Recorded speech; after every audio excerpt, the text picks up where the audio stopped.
Traveling to Malta. Welcome to Global College Malta. Here you will find the necessary steps before traveling to Malta, including the needed items. Once the visa formalities are completed, the admissions officer will communicate back the intake start date and a checklist of documents to apply for the residential permit when in Malta. When available, you must send the following documents to your admissions officer.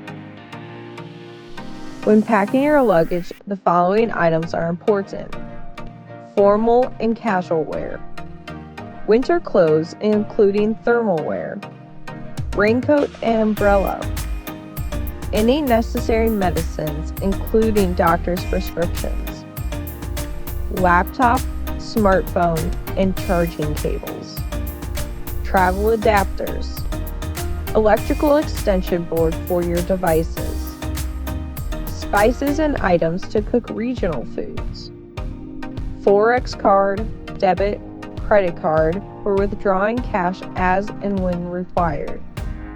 A detailed list will be sent by your admissions officer.